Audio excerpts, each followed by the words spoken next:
Kalau aku sendiri malah itu adalah hal favorit aku, living like a local gitu. Awal dulu aku ke Kartens itu adalah membuat jembatan gantung. Memang aku sudah ada kerinduan untuk melayani di Papua itu sejak lama. Oh tidak apa-apa, beda warna kulit semuanya tetap cantik. Kan, oke, biar makin seru kita main dulu, boleh?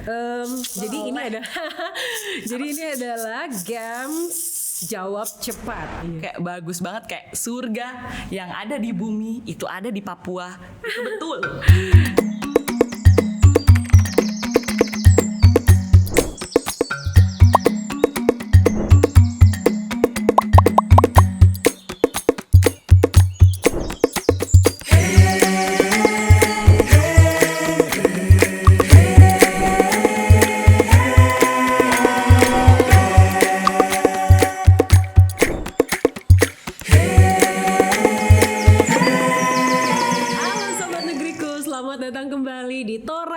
Cerita selalu ada inspirasi dari Bumi Cendrawasih. Masih bersama saya Yuliana Punataba yang selalu setia bersama-sama dengan seluruh sobat negeriku. Dan seperti luar biasanya di acara kali ini kita akan membahas seputar kisah inspiratif dari sosok-sosok yang ternama di Indonesia. Dan hari ini tentunya saya tidak akan sendiri. Seperti luar biasanya akan ada bintang tamu yang kalau dari thumbnailnya pasti kalian sudah tahu ini siapa perempuan pertama yang menaklukkan Gunung Kartens. Dan saya yakin sudah tidak asing lagi. Langsung saja saya sambut perempuan cantik ini, Cynthia Tengens. Hai Kak Cynthia. Belum? Udah ya? Udah. Gitu. Beda jauh padahal ya dari. Padahal aslinya enggak. Tapi tetap imut kok kalau udah dandan gini, cantik gitu. Tengens itu marga orang apa tuh? Ambon. Oh berarti aslinya orang Ambon. Tuh. Wow, kita sama-sama dari timur berarti. Betul sekali. Ya makanya selalu cinta Papua karena mungkin sama-sama dari timur kan. Masih rootsnya masih timur lah. Apa kabar?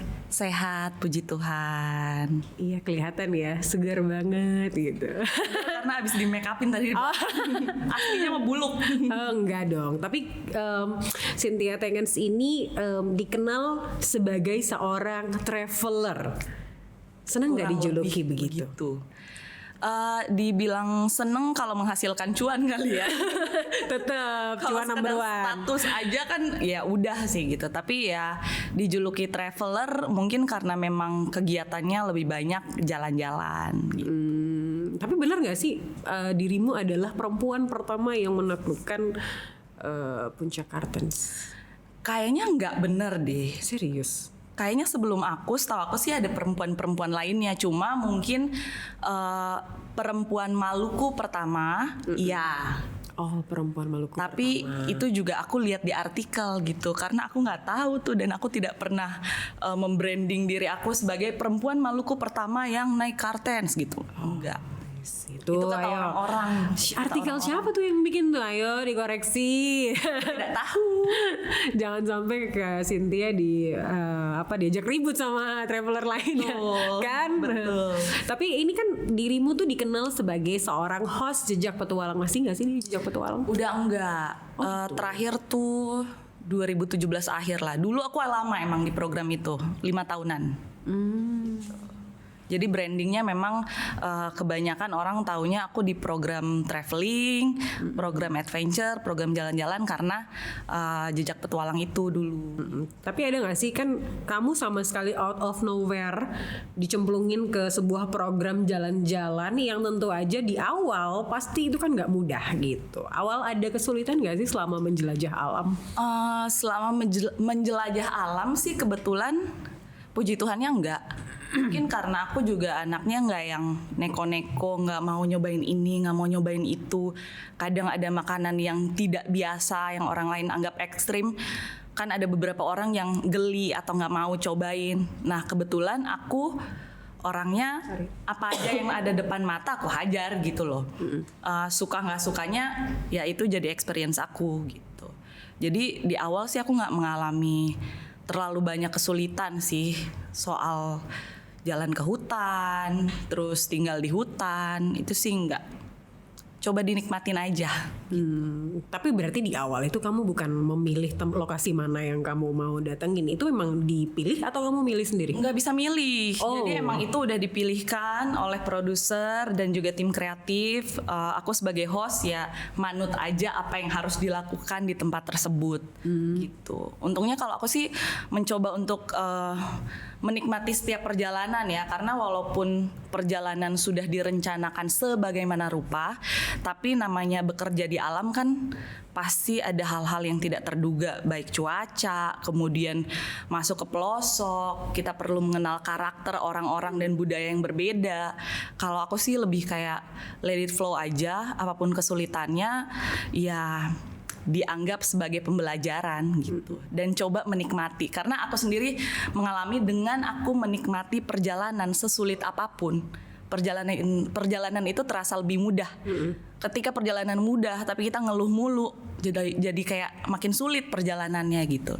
Jadi kalau aku sih lebih ke arah menikmati. Jadi itu dia ya, segala sesuatu yang dinikmati itu pasti hasilnya bagus. Betul. Ya gak sih? Tapi kira-kira ada gak sih, kan dari setiap daerah itu kan pasti punya lokal apa ya sebutannya, orang-orang lokal yang tentu saja treatmentnya tuh beda-beda gitu. Gimana sih awalnya kamu akhirnya bisa berbaur dengan setiap lokasi atau setiap tempat yang kamu datangi?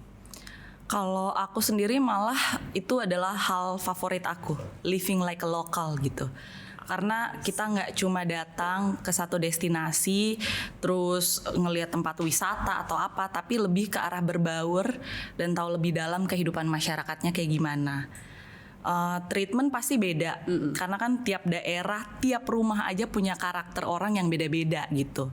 Nah kalau aku sendiri melihatnya lebih ke arah seneng banget nih, gue jadi punya keluarga di mana-mana gitu. Jadi kalau mau ke tempat A, udah pernah ketemu sama orang ini, udah deket, udah akrab gitu. Jadi merasa punya keluarga di mana saja. Asik dong, jadi semua tempat yang kamu datangi ada keluarga gitu ya? Betul. Ya Allah, ya Jadi Allah. nggak akan ngerasa kesepian walaupun jalan sendiri. Karena di sana pasti ada aja yang kenal. Tapi gimana sih cara masuknya gitu? Maksudnya kan tidak mudah gitu untuk bisa apa ya, masuk dalam sebuah lingkungan baru, kemudian apalagi sampai bisa tinggal di rumah warga gitu. Kalau aku sebagai jurnalis atau reporter, kita emang kalau misalnya ada sesuatu peristiwa gitu, kita datang untuk bisa masuk dan tinggal sama warga itu kan nggak gampang gitu. Kita kan bridgingnya ini itu. Kalau kamu sendiri gimana tuh? Kalau aku pendekatannya biasanya, kalau aku pribadi nih suka minta diajarin bahasa lokal. Jadi mereka akan merasa bahwa oh nih orang datang dan pengen belajar apa yang biasanya kita lakukan, dan nyatakan juga tujuan kita ke situ pengen apa sih, pengen belajar apa atau pengen ngikutin kehidupan mereka yang bagaimana gitu. Dan ujung-ujungnya lebih ke arah karakter sih, jangan merasa sok tahu, jangan merasa pemahaman kita yang paling benar dan paling penting gitu. Lebih ke arah datang dengan gelas kosong dan siap untuk diisi.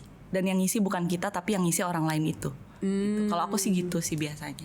Jadi akhirnya warga juga menerima dengan ya welcome banget. Betul. Gitu dimanapun kamu ada. Tapi ada nggak sih dari semua kisah perjalananmu di 5 tahun belakangan bersama dengan program itu, ada nggak sih hal-hal ekstrim yang kamu nggak bisa lupain? Dibilang ekstrim, kategori ekstrim tuh kayak gimana tuh? Ya misalnya makan ular atau jatuh dari mana gitu. Dibilang ekstrim, mungkin bagi sebagian orang tuh ekstrim adalah bermain dengan buaya atau reptil. Tapi kalau aku pribadi karena aku suka reptil, jadi aku sempat ada liputan di mana daerah tersebut sempat banjir, terus buaya-buaya itu masuk ke pemukiman warga. Akhirnya aku di sana liputan untuk merelokasi buaya kembali ke habitatnya. Itu pertama kalinya aku bersentuhan dengan buaya, sampai megang, ngangkat, gendong gitu. Dan ya menurut orang lain ekstrim, tapi kalau aku sendiri sering banget orang nanya, emang lo nggak takut cewek jalan di hutan main sama binatang liar? Kalau aku sendiri punya prinsip, kalau aku lagi merasa yakin, tidak ada keraguan, then go for it gitu. Kalau misalkan aku lagi ragu nih, jangan coba-coba, karena aku percaya semesta ini, baik pohon, tumbuhan, hutan, binatang, mereka tuh bisa menangkap aura kita manusia. Bener, Jadi bener. ketika kita energinya baik, hasilnya pun akan baik. Tapi kalau jalan energinya udah ragu atau punya niat yang nggak baik, jangan coba-coba deh, karena itu akan berbahaya buat diri sendiri gitu. Iya sih, jadi pokoknya kalau kita jalan positive vibes gitu ya, pasti kan semua di sekeliling kita tuh pasti bisa ngerasain auranya gitu. Betul. Yang itu yang harus di ini ya. Tapi hal ekstrim itu ya, yang dimana aku sendiri juga nggak takut reptil gitu. Ular aku suka, maksudnya bukan suka sih, kayak nggak takut. Biasanya kan cewek apalagi ya, geli banget kalau lihat itu. Tapi aku justru enggak. Dan kamu juga memiliki hal yang sama. Apa kita jalan-jalan bareng? Boleh banget. Nah itu akhirnya jadi sepanjang di jejak petualang itu, di program itu ya, ada hal ekstrim tapi ada hal baik juga nggak sih yang kamu dapat dari program itu setelah akhirnya you baik pass that program? Kalau hal baik sih banyak banget, karena aku jadi belajar banyak hal.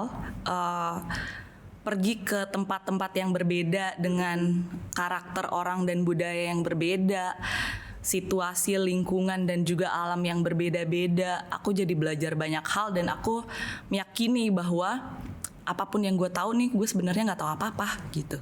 Jadi semakin jalan, semakin ketemu orang baru, semakin kita tahu bahwa pengetahuan kita tuh baru sampai di sini aja nih. Kita masih bisa belajar lagi dari orang yang berbeda, dari tempat yang berbeda.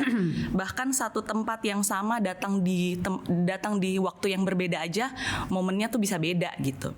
Jadi kalau aku sih menganggap semua pertemuan itu baik, apapun hasilnya gitu. Jadi perjalanan aku selama beberapa tahun ini traveling ke sana kemari, aku selalu melihatnya jadi pembelajaran sih buat aku. Harus ada rasa penasaran terus ya. Betul. Iya sih, memang. Tapi itu kayak apa ya, sudah mendarah daging di kita ya, orang wartawan dan liputan gitu ya. Pernah nggak sih? Kepo. Tapi tidak hanya tadi kan kamu bilang bahwa traveling tidak hanya dari laut, tapi juga sampai ke gunung gitu. Kira-kira gunung yang sudah kamu taklukkan berapa gunung? Ngitungin sih nggak pernah ngitungin deh. Serius? Serius, aku nggak pernah ngitung aku udah berapa gunung. Tapi ada gak sih yang paling berkesan gitu? Kayak misalnya si Puncak Kartens yang sangat terkenal itu. Banyak yang berkesan. Tapi Kartens juga lumayan berkesan karena itu adalah momen dimana satu itu adalah gunung di atas 4.000 pertama aku gitu. Kemudian itu adalah gunung tertinggi di Indonesia. Kemudian juga aku niat awalnya itu tidak muncak, tapi ujung-ujungnya jadi muncak. Karena niat awal dulu aku ke Kartens itu adalah membuat jembatan gantung untuk mempermudah para pendaki-pendaki lain yang biasanya selama ini ada kegagalan untuk naik sampai di puncak karena terhenti di jembatan itu gitu. Ada satu namanya Tyroleans. Kalau dulu tuh cuma ada satu Tyroleans. Jadi kebanyakan pendaki itu akan ngantri, dan pendaki-pendaki yang ngantri ini kecenderungannya kalau diam di atas itu kan dingin. Mengalami hipotermia, terus badannya ngedrop. Nah, kita bikin lagi satu jembatan supaya antriannya nggak terlalu panjang. Jadi mereka lebih cepat bisa sampai ke puncak gitu. Tapi saat udah nyebrang jembatan itu, aku kayak, puncak di sana, bentar lagi nyampe. Kayak tanggung Sayang gitu ya. gitu kalau gue nggak muncak. Sayang gitu. Ternyata masih 2 jam lagi, say. Walaupun kita lihat dari bawah tuh deket gitu ya, kayak bentar lagi ternyata dekat di mata, jauh di kaki ternyata gitu. Dan akhirnya itulah baru nyampe di Puncak Kartens. Terus pas turunnya aku sempat ketinggalan di atas, jadi aku bermalam di tebing. coba gimana tuh ceritanya? Kok Jadi bisa? Itu dia, karena aku bilang tadinya tujuan awalnya bukanlah untuk muncak. Ini harus belajar sih. Semoga teman-teman di rumah jangan kayak gini, karena manajemen perjalanan dan manajemen waktu itu penting banget. Aku saat itu mengikuti ego diri aku untuk gue pengen ke puncak, udah deket kok. Padahal waktunya udah nggak mencukupi. Itu udah jam 6 malam.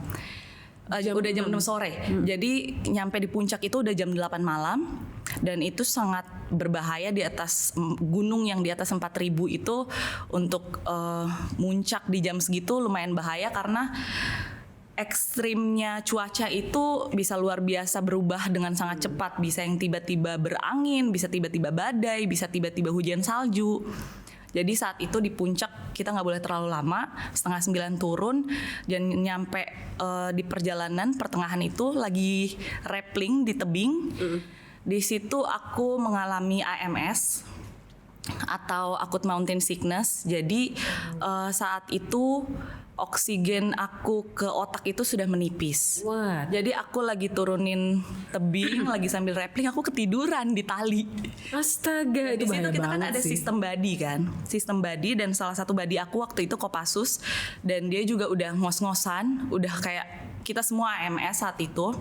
Terus aku akhirnya bilang ke dia, "Bang, gue nggak bisa lanjut perjalanan ini. Kalau gue lanjut, kita berdua bisa-bisa lewat nih. Lo lanjut perjalanan karena gue yakin lo masih bisa. Gue akan rest di sini dulu." Jadi dia turun ke bawah, dia nyampe di bawah itu sekitar jam 2 malam. Dia nyampe di bawah tuh cuman bilang ke teman-teman di camp kalau tangan di atas beku-beku, tangan di atas beku-beku gitu. Dia cuma ngomong udah kayak gitu tuh, beku-beku gitu doang. Aku udah kayak kedinginan tidur. Saat itu anehnya di pikiran aku tidak ada rasa takut, tidak ada rasa bimbang, tapi rasanya tuh cuman kayak aduh gue pengen tidur, ngantuk banget, saya tidur, gimana caranya. Jadi aku saat itu mencari celah batu besar untuk di situ aku berlindung supaya tidak kena dengan terpaan angin secara langsung. Kemudian aku berusaha bikin api, jadi apinya kecil tapi stabil biar bisa sampai pagi menghangatkan diri aku, dan aku tidur. Jam 5:30 pagi aku di rescue di atas. Terus mereka, "Lo gimana?" "Gue gak kenapa-napa, tapi gue pengen banget nasi padang. Bisa gak turun kita makan nasi padang?" Tapi syukurnya aman banget ya. Padahal di sana kan dingin banget kan. Itu dia, aku kedinginan banget sih sampai aku tuh ngebakar barang-barang aku karena aku nggak punya apa-apa lagi buat bikin api. Di sana nggak ada kayu, nggak ada apalah. Jadi aku bakar jaket. Aku kan ada beberapa lapis. Aku bakar jaket, aku bakar sendal, barang-barang bakar. Jadi apapun yang sekiranya tidak terpakai di tebing ini nggak perlu nambahin beban hidup gue, bisa gue pakai buat jadi api dan menenangkan dan menghangatkan diri gue saat itu. Ya aku pakai untuk bisa menghangatkan diri dan tidur nyenyak. Ya ampun, itu ya manajemen kontrol diri kita gitu ya. Apa yang kita perlukan, apa yang ini gitu ya. Semuanya harus benar-benar di ini, apalagi di tempat yang aku nggak tahu sih kalau kayak begitu yang dengan pengalaman minim. Untuk kamu yang sudah berpengalaman gitu ya. Nggak juga sih, itu sebenarnya lebih ke arah kepepet gitu ya. Semuanya dibakar, survive aja yang penting gitu. Iya benar.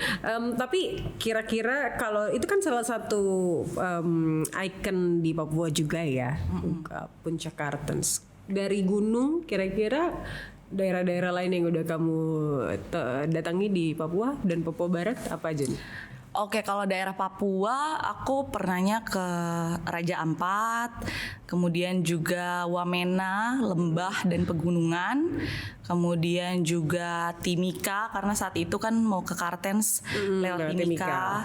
Jadi sempat di Kampung Asmat juga, kemudian aku sempat hampir sebulan di Merauke, itu ke Taman Nasional Wasur, kemudian juga ke desa paling ujung di Merauke, Selil Slow namanya. Slow bro. Iya. Terus kira-kira itu kan dari Papua. Kalau Papua Barat berarti Papua Barat yang masuk Papua Barat. Raja Ampat masuknya Papua Iya, Barat nggak sih? betul, Baru Raja Ampat doang kalau. berarti kalau Papua Barat berarti. ya. Tapi Sorong berarti Raja Ampat lah. aku bisa melihat dari daftar kamu di perjalanan kamu di Papua, berarti kamu lebih suka ke hutan. Iya, betul sekali. Berarti bukan anak pantai ya? Bukan anak pantai kecuali kerjaan, karena tuntutan pekerjaan ya haruslah mantai. Oh gitu. Tapi kalau boleh memilih ya lebih milih hutan sih, gunung gitu. Kenapa? Apa sih apa yang Aku suka hutan karena aku merasa berada di dimensi yang berbeda aja ketika udah masuk ke hutan gitu. Aku merasa aku sangat kecil dan aku bukan apa-apa di antara ciptaan Tuhan yang begitu indah dan megahnya gitu. Ketika aku ada di hutan.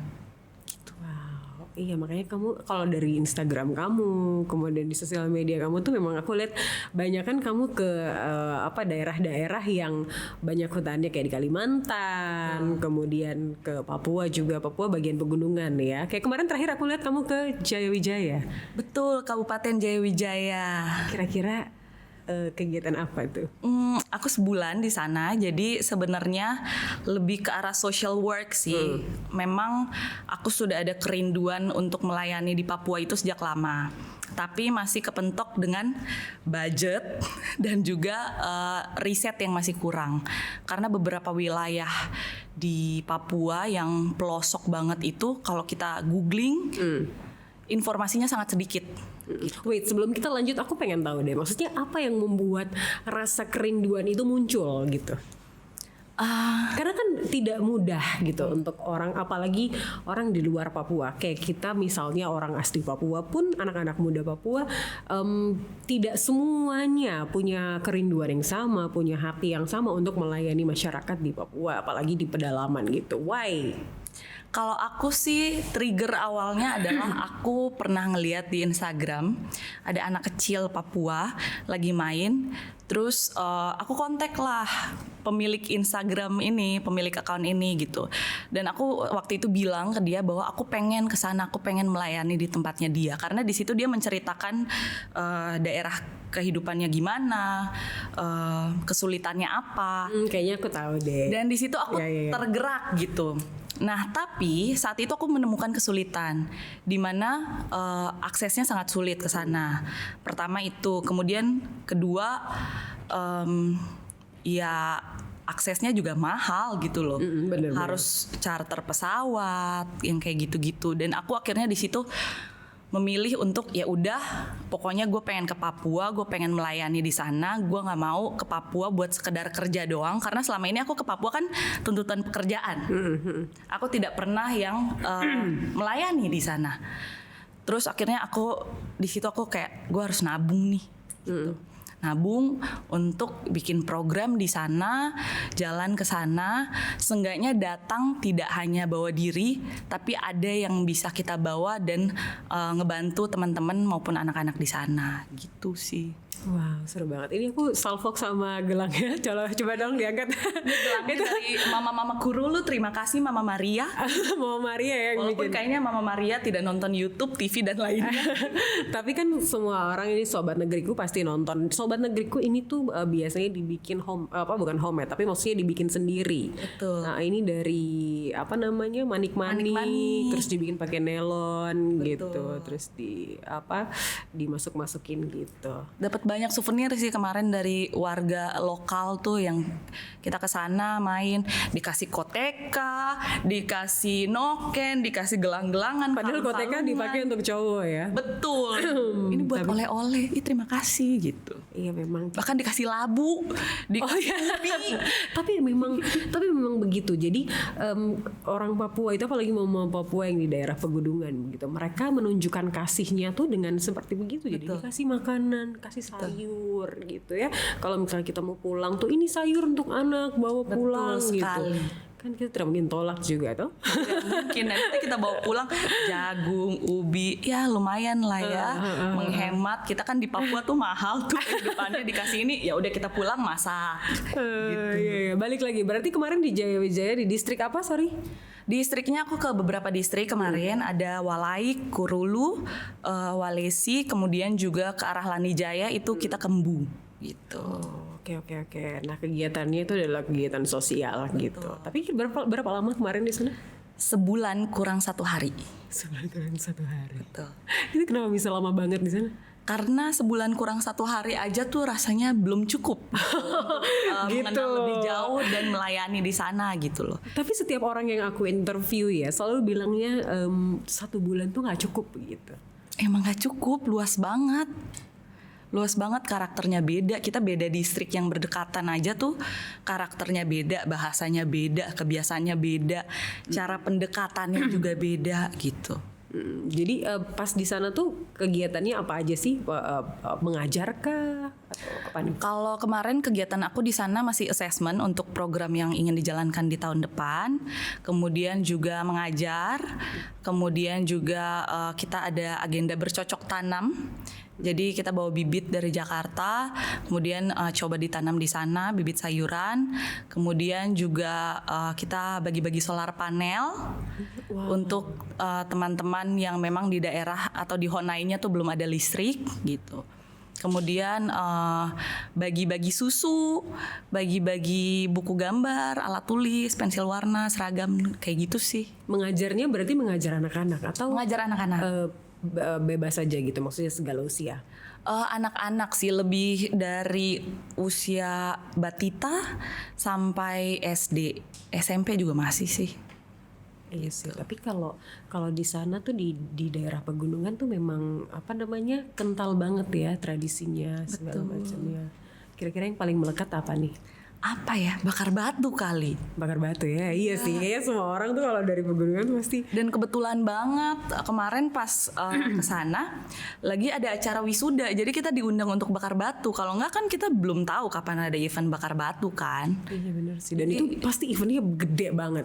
Betul. Yang wisuda 1 orang, yang datang tuh sekampungnya dari gunung turun semua, itu seru banget sih. Iya sih.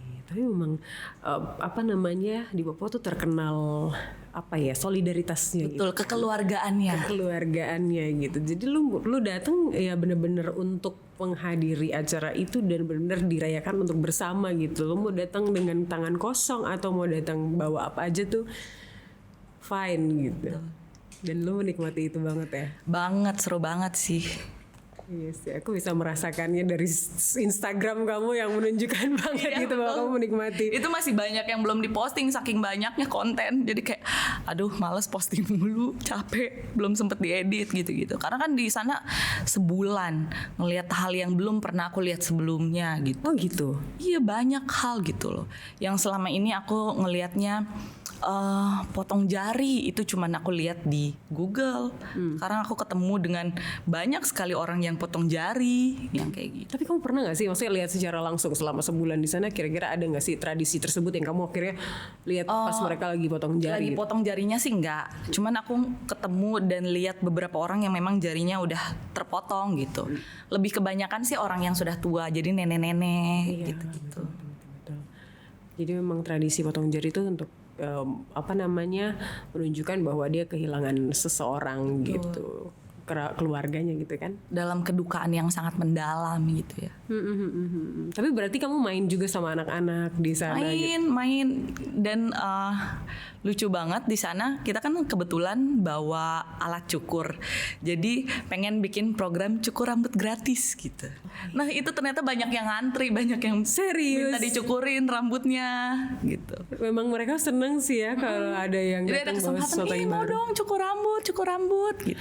Diajak main juga gak sih? Maksudnya kayak apa namanya mereka kan apa ya kalau ada orang baru yang datang tuh seneng gitu untuk menyambut, kemudian main dengan tradisi di sana. Yang paling berkesan sama anak-anak apa sih?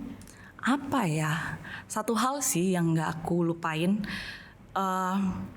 Aku di sana kan keseringan pakai topi tuh, karena emang cuacanya terik ya, walaupun udaranya dingin tapi mataharinya terik. Terus suatu kali aku kehujanan, akhirnya aku buka topi aku, terus aku gerai rambut aku pengen dikeringin dulu. Terus anak-anak kecil tuh pada kaget. Katanya kaget, kenapa? Kakak rambutnya kok beda? Kayak lucu banget, dia belum pernah ngelihat rambut lurus. Mungkin selama ini dia belum ke kota, jadi dia masih di distriknya dan tidak banyak pendatang datang ke sana. Terus aku bilang, pegang aja, karena mereka mau megang rambut aku tuh tapi kayak takut gitu. Terus aku bilang nggak apa-apa, pegang aja. Kira pegang, terus seneng banget mereka megangnya. Terus kayak mungkin mereka baru melihat sesuatu yang berbeda. Terus sempat ada anak kecil megang tangan aku, dia bilang kakak punya tangan paling bersih. Terus aku kayak iya, nanti kamu cuci tangan, nanti item-item di kuku kamu hilang juga jadi bersih. Aku masih nggak ngeh bahwa maksud dia adalah perbedaan warna kulit. Iya, gitu. Terus aku kayak nggak, nanti cuci tangan kukunya jadi bersih juga kok. Bukan kuku ini kakak. Terus aku bilang oh tidak apa-apa, beda warna kulit semuanya tetap cantik.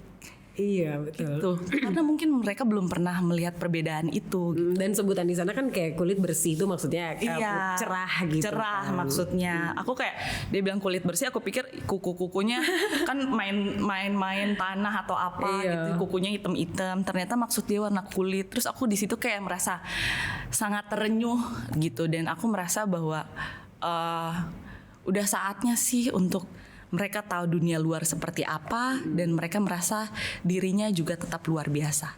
Iya sih benar-benar. Berarti sekarang bolak-balik Papua nih dengan program yang kamu berarti selain sosial experience yang kamu jalani sekarang, berarti sekarang bolak-balik Papua nih. Bolak-balik Papua sih semoga bisa ya, semoga ada rezekinya karena Amin. mahal kan say. Gue beli tisu 70.000, shock tuh di situ, terus kayak ngambil selembar 70.000 nih kayak. Jadi ya semoga sih tahun depan program yang direncanakan ini bisa berjalan dengan baik sih. Tapi balik lagi nih, kalau kita ceritain soal daerah-daerah di pegunungan gitu. Kan kamu kemarin pergi ke beberapa distrik gitu. Ada gak sih yang berbeda gitu? Karena kalau dari sepemahaman aku tuh, kalau misalnya Honainya tuh dari satu daerah sama daerah lain tuh beda gitu. Betul, beda-beda Honainya. Aku juga baru tahu pas kemarin dijelasin sama mama-mamanya bahwa Honai perempuan itu sama Honai laki-laki berbeda. Honai laki-laki dipakai untuk tidur, kemudian dipakai untuk ngobrolin strategi perang jika ada perang. Kemudian Honai perempuan itu dipakai untuk memasak, untuk perempuannya tidur, untuk memelihara ternak di dalam, untuk makan, untuk terima tamu, itu bisa di Honai perempuan. Kemudian juga tiap Honai juga beda-beda tergantung dengan wilayahnya. Misalkan kemarin kalau daerah Kurima, karena itu daerahnya pintu angin, jadi lebih dingin daripada daerah lembah atau pegunungan biasanya. Dia Honainya tuh berbeda karena apinya ini dibikin di bagian atas Honainya atau di lotengnya. Nah, sedangkan daerah-daerah yang tidak terlalu dingin itu Honainya di dalamnya itu apinya di bagian tengah Honai, jadi di bawah. Jadi memang beda-beda. Tapi kalau satu Honai itu berapa keluarga? Satu Honai bisa tergantung mau ngisi berapa banyak orang sih. Tapi satu Honai aja tuh bisa tidur 10 orang lebih bisa. Gitu. Kemarin sih aku coba tidur di Honai juga. Dan hangat sekali karena di luar tuh dingin, berasa kayak lagi di Korea gitu, asap keluar gitu kan. Pas masuk Honai hangat gitu. Iya, padahal kalau kita lihat tuh kan kayak bolong apa segala macam karena ini toh terbuat dari kayu. Betul. Terus serabut itu. Jadi maksudnya kalau kita lihat yang belum pernah merasakan di dalam, pasti lihatnya tuh kayak ini kan bolong-bolong pasti dingin gitu. Tapi ternyata hangat banget karena itu dia mungkin bagian atasnya tuh rapat walaupun kayu-kayunya nggak rapat kan, tapi bagian atasnya itu rapat. Kemudian itu bahkan aku pas bangun tuh aku nggak tahu udah pagi saking rapatnya dan nggak ada matahari masuk. Dan aku kayak kok masih gelap aja ya. Pas lihat jam, oh udah jam 8 pagi. Gitu ya. Tanpa sadar ya, ternyata serapat itu. Betul. Ya dan sehangat itu. Hangat. Aduh, pokoknya ya, tapi memang masing-masing daerah itu punya ininya sendiri berarti ya, karakteristik Honainya sendiri. Betul. Itu yang sebenarnya membuat unik gitu. Jadi sebenarnya ini juga sih yang harus jadi concern orang-orang di nasional gitu ketika mempresent sebuah budaya dari Papua. Itu harus benar-benar tahu nih, jangan sampai lu nunjukin Honai tapi ternyata bukan dari daerah itu gitu. Iya, betul-betul. Kayak gini-gini kan yang harus sebenarnya dikenalin lagi gitu. Betul, karena kayak kita nanya deh anak-anak di sana, kamu tahu nggak lagu Apuse Kokondao? Ada yang nggak tahu karena itu memang bukan dari daerahnya mereka gitu kan. Walaupun sama-sama Papua tapi ya bahasanya berbeda, banyak sekali suku yang bahasanya dan kebiasaannya juga beda, musiknya juga beda gitu. Semoga dengan adanya ini ya semakin banyak provinsi ini, Papua Tengah, kemudian Papua Selatan, itu orang jadi semakin mengenal Papua. Oh, Papua ya sebenarnya banyak banget nih tradisi dan budaya. Oke, kemudian kemarin itu kan ini bukan perjalanan pertama kamu ke Papua kan? Betul. Ya kan? Ada beberapa kali sebelum itu juga pergi ke Papua. Kira-kira yang paling mengesankan dari perjalanan kamu yang kemarin? Dari yang kemarin ya? Jadi lebih tahu perbedaan karakter orang pesisir, pegunungan, dan juga lembah. Iya sih, walaupun memang kita tuh sejujurnya ya, orang Papua tuh nggak pengen ada yang namanya orang sampai mengenal perbedaan antara pesisir dan pegunungan. Karena kita mau tuh orang tahu bahwa Papua tuh satu gitu. Tapi akhirnya orang bisa melihat perbedaan Aku itu. ngelihatnya ya beda karakternya, budayanya saja walaupun mirip-mirip tetap ada yang beda gitu. Misalkan kebiasaannya aja juga beda. Misalkan orang gunung ya mereka jarang makan ikan. Karena mereka di gunung. Iya Ya sih, orang benar. pesisir ya ikan murah gitu. Sedangkan buat orang gunung ya ikan buat mereka mahal gitu. Tapi sayuran wortel aja segede tangan tanpa pupuk. Tanpa pupuk loh ya. Tanpa pupuk itu kayak luar biasa. Dan itu ditanam tradisional, kan? Tradisional. Caranya tuh nggak masuk tuh. Jadi kayak apa ya? Kalau di Jawa kan harus terasering gitu kan untuk menanam. Nah kalau di sana enggak, miring aja tetap bisa ditanemin. Iya. Iya Dengan benar. cara tradisionalnya mereka kayak wow luar biasa. Nah, terus kemarin yang pas perjalanan sosial itu kemarin kan juga berarti mengajar apa sih namanya bercocok tanam kan? Kira-kira apa yang diadaptasi lagi? Kalau aku sih tidak bilang mengajar. Karena aku juga kemampuannya minim tuh soal bercocok tanam, tapi lebih ke arah melihat di sana proses penanaman itu seperti apa dan apa yang belum ada ingin kita hadirkan gitu, misalkan. Kemudian kita juga bawa bibit untuk dicoba tanam ke sana numbuh atau enggak gitu. Jadi kemarin sih kita lihat ada beberapa sayuran yang sudah tumbuh. Gitu. Jadi semoga nanti ke depannya program itu juga bisa berjalan gitu. Wow, jadi memang itu ya nggak hanya untuk jalan-jalan tapi memang ada sesuatu yang kamu bawa gitu. Betul. Itu yang harus ditanamkan gak sih sama orang-orang yang jalan-jalan ke Papua? Boleh. Iya kan harus ada sesuatu yang dibawa gitu, nggak hanya cuma melihat apa namanya keindahan alamnya, kemudian tapi kamu juga harus mengenal masyarakatnya gitu. Betul, kalau aku sih lebih ke arah lebih ingin memaknai perjalanan aku aja sih. Tuh.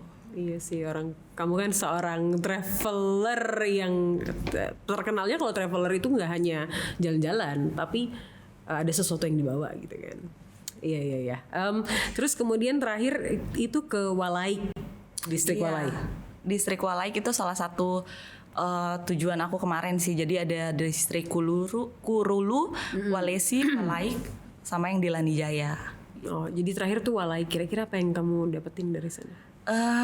Walaik adalah satu titik di mana pengennya tahun depan program itu jalan sih di situ.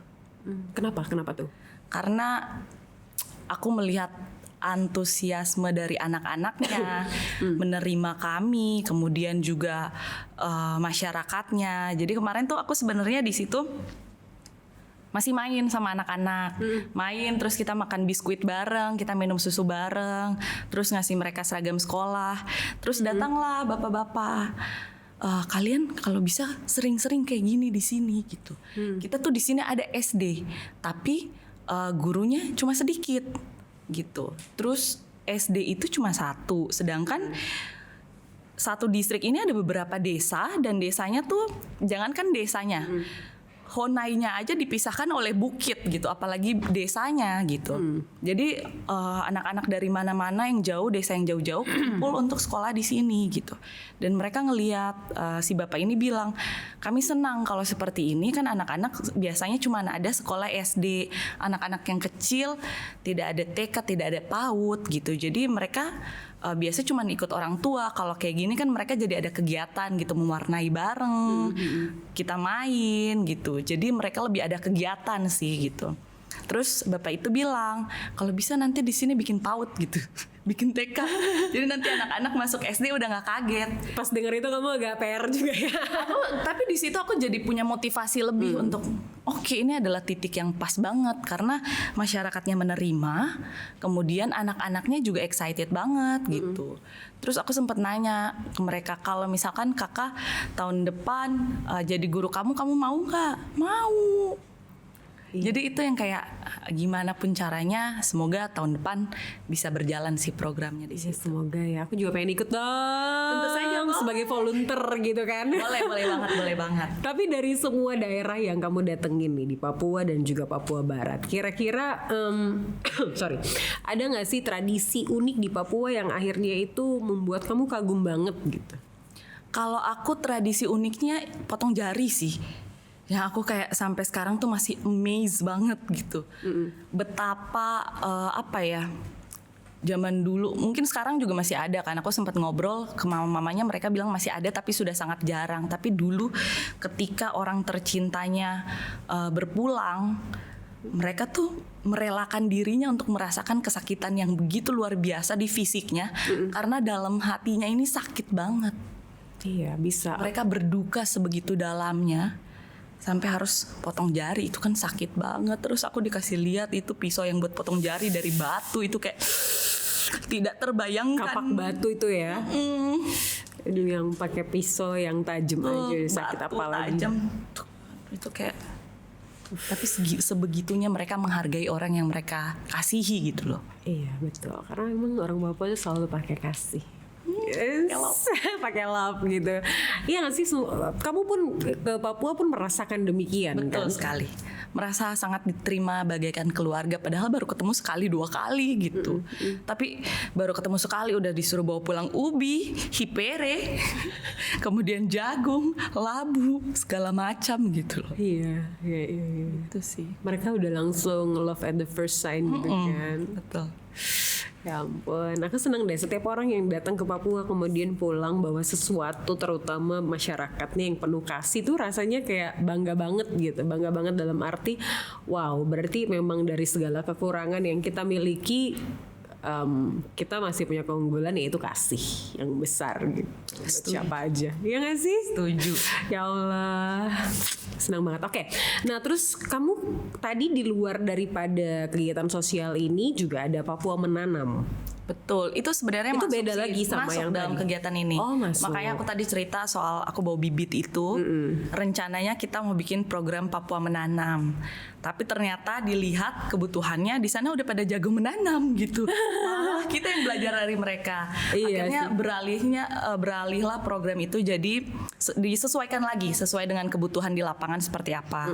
Makanya kita mau bikin program untuk tahun depan itu mengajar, tapi yang diajarkan tidak hanya ilmu yang ada di kurikulum saja, tapi juga belajar menanam dan juga belajar beternak dari dini. Jadi anak-anak kecilnya diajarin gitu. Iya sih, tapi memang segala sesuatu tuh harus diajar dari kecil sih, karena kalau udah besar kan udah banyak yang diserap kan, jadi susah. Betul. Udah main blok kan, udah gede. Bener. Tapi memang bener. Maksudnya kamu pun menemukan hal yang sama gitu, bahwa di sana pun ada orang-orang tua yang masih ini banget pemikirannya gitu, bahwa Dibilang iya atau enggak sih sebenarnya, kalau menurut aku tergantung pendekatan kita aja sih. Karena aku tidak bisa bilang bahwa aku datang pemikiran kamu salah.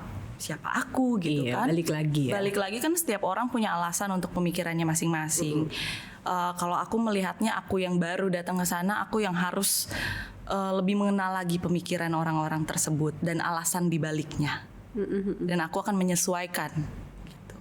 Balik lagi ya, kalau kita lihat nih ya, berarti kamu kurang lebih bisa dibilang sebagai orang luar Papua ya, sebagai orang luar Papua kamu udah cukup banyak menyambangi daerah-daerah di Papua. Tadi Timika udah, terus daerah pegunungan lumayan lah gitu, terus Merauke juga. Kira-kira menurut kamu nih, apa yang membedakan Papua Barat dan daerah-daerah lain di Indonesia?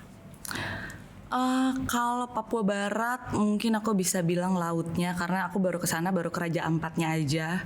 Tapi itu emang luar biasa sekali.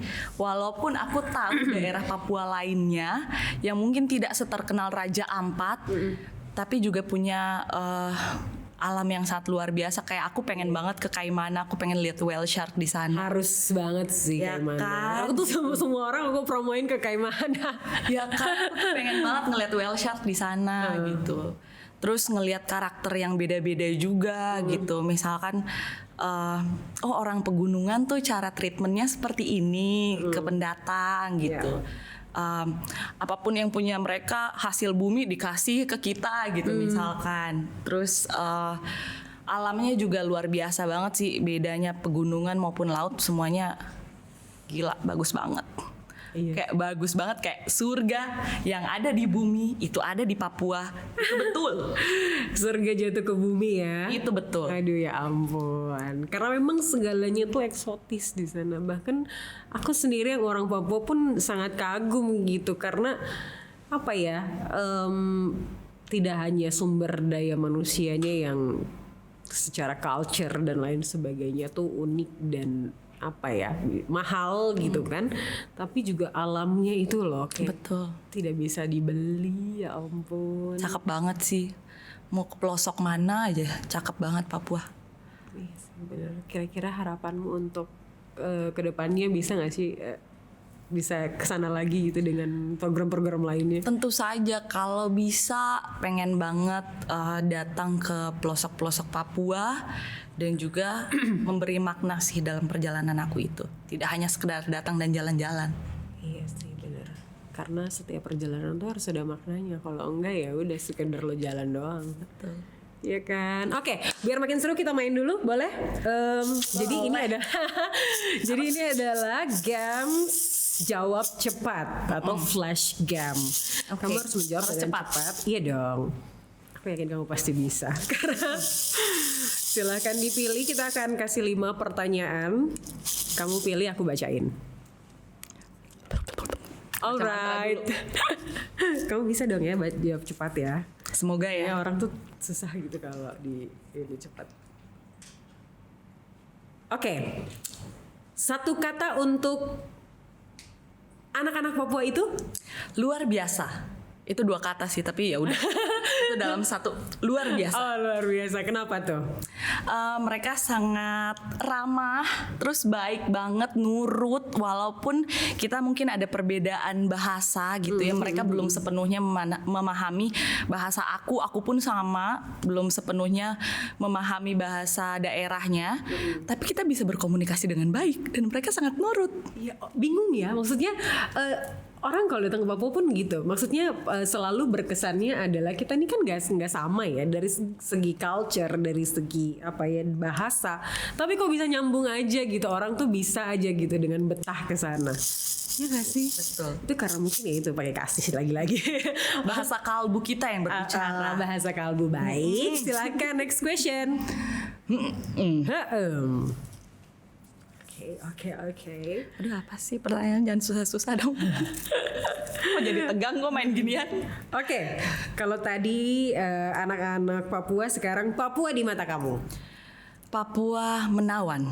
Menawan. Wah, bahasanya pilihan narasinya itu loh. Menawan sekali. Iya, kenapa tuh? Menawan karena alamnya, culture-nya, orang-orangnya. Itu kalau menurut aku apa ya? Semuanya tuh indah kalau dilihat dari mata yang benar. Nah, gitu. Kalau disuruh menetap nih, kira-kira kamu akan pilih daerah mana? Waduh, Ayo, itu pilihan susah. pengennya banyak mau emang. Oh gitu. Tapi satu tempat deh, Satu tempat mungkin daerah pegunungan. Nah, di daerah pegunungan ya tetap si anak hutan ya. Next question. Alright. Oke, ini tebal dan panjang biasanya. Waduh. Oke, tempat yang wajib disambangi di Papua menurut kamu? Wah, sulit. Sulit, banyak. Apa pilih satu. Kalibian. Kalibian itu ya sobat negeriku. Kalibian bisa jadi salah satu tempat yang bisa disambangi. Betul, di Kalibian itu aku pertama kalinya melihat arwana liar. Dan kalau di sini kan ikan arwana tuh mahal ya, piaraan mahal, harganya bisa jutaan sampai puluhan juta. Di sana sama mama-mama, potong, goreng, makan pakai sambal. Mantap. Sesimpel itu ya hidup di sana. Apa ya, kita tuh di Papua pegunungan khususnya ya, duit itu nggak bernilai rasanya ya. Betul. Iya kan, kayak uang 1 juta, 2 juta tuh kayak Habisnya cepat sekali. iya gitu, bukan karena kita merasa bahwa di Papua itu kaya, tidak, tapi memang karena value-nya tuh menurun di sana. Betul. Itu yang aku bilang, aku beli tisu aja 70.000, sampai tiap ngambil selembar kayak 70.000. 70.000 nyesek gitu ya. Pertama kali belanja ke warung itu cuman kayak beli sendal jepit, minyak, sama sabun. Pas bayar 300 ribuan aku kayak Jadi sebenarnya kenaikan BBM tuh kayak nggak ngaruh gitu ya. Nggak ngaruh di sana. Saya nggak ngaruh. Jangan Anda merasa tajir banget di Pulau Jawa nyampe di Papua itu tidak ada harganya. Aduh sorry banget nih, mobil Fortuner dipakai untuk Angkot say, bukan say. mobil pejabat. Tapi emang itu ya, akhirnya nilai uang tuh menurun di sana karena mereka lebih yang penting gue hidup. Iya, dan kebutuhannya juga memang secara akses karena sulit jadi ya mahal gitu loh. Ya ampun, senang banget. Oke, last question. Kita lihat pertanyaan apakah ini. Wow. Ada wow. Oke, pertanyaan terakhir. Laut paling biru. Laut paling biru. Karena kayaknya ya mungkin Raja Ampat kali. Yang pernah kamu datengin. Yang pernah aku datengin ya mungkin Raja Ampat. Iya sih ya. Karena aku tidak banyak mengeksplor laut.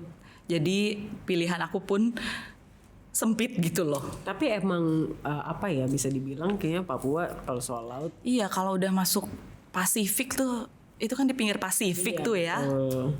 Jadi udah amazing aja gitu. Tapi dari pertanyaan-pertanyaan tadi yang aku bilang, yang bisa disimpulkan adalah kamu tuh kayak udah jatuh cinta banget sama Papua ya. Tentu saja. Kalau ada yang datang ke sana tinggal lumayan lama dan tidak jatuh cinta, berarti ada yang salah tuh. Ada yang salah ya. Mungkin kurang pakai hati gitu ya. Betul. Nah, tapi program apa sih yang akhirnya tadi nama programnya apa sih yang kemarin kamu baru dari JWJ? Nggak ada namanya sih sebenarnya. Oh nggak ada. Nggak ada nama program. Tapi next untuk yang kamu bilang nanti semoga jalan ini. Itu yang aku bilang tahun depan kita pengen ngajar di sana, dan ngajarnya itu aku jadinya nanti jalan sama Yayasan Cakrabi Praya Responsif. Jadi itu sebenarnya yayasan sosial yang bergerak di bidang kebencanaan, kemudian juga anak. Nah, pengennya sih tahun depan bisa ngajar di sana, kalau bisa bikin sekolah juga di sana. Gitu. Semoga lancar-lancar ya. Amin. Sin. Kita semua menunggu, terutama orang Papua. Kita tuh sangat senang kalau misalnya ada program-program dan terobosan-terobosan baru yang dilakukan tentu aja untuk masyarakat gitu. Karena kita yakin nggak hanya alamnya, tapi kita masyarakat sebagai SDM juga butuh hal-hal seperti begitu. Betul. Tuh kira-kira senang banget. Berarti ini bulan apa lagi akan balik ke sana? Belum tahu sih bulan apa tepatnya, tapi kurang lebih mungkin sekitar Mei atau enggak pertengahan tahun depan. Ngumpulin cuannya dulu karena everything expensive ya. Ayo yang mau dukung Cynthia untuk program-programnya boleh silahkan. Ya guys ya.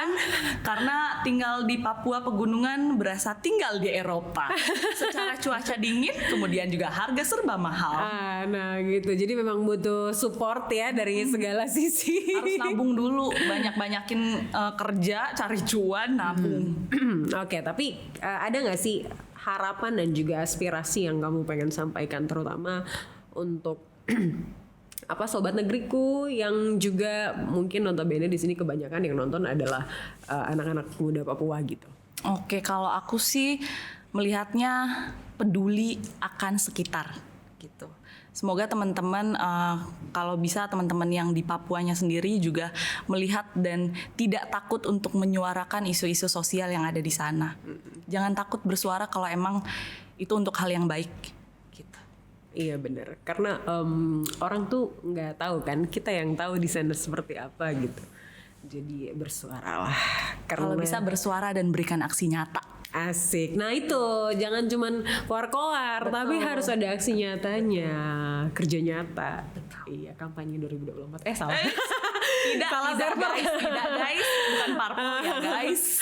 Oke, menarik sekali itu dia tadi obrolan saya bersama dengan Cynthia, si traveler cantik yang menaklukkan setiap hutan dan gunung di Indonesia. Menaklukkan gak tuh? Ngeri ya. Oke, itu dia tadi dia berencana untuk mendedikasikan hidup untuk anak-anak Papua, dan itu juga menginspirasi gue banget untuk bagaimana kita bisa anak-anak Papua nih kembali untuk mengabdi ke ke masyarakat gitu. Buat teman-teman semua jangan lupa untuk selalu pantengin Torang Baca Rita. Saya Yulena Penataba dan Cynthia Tengans. senang sekali itu dia tadi, dan selalu ada inspirasi dari Bumi Cendrawasih. Kami pamit, dadah.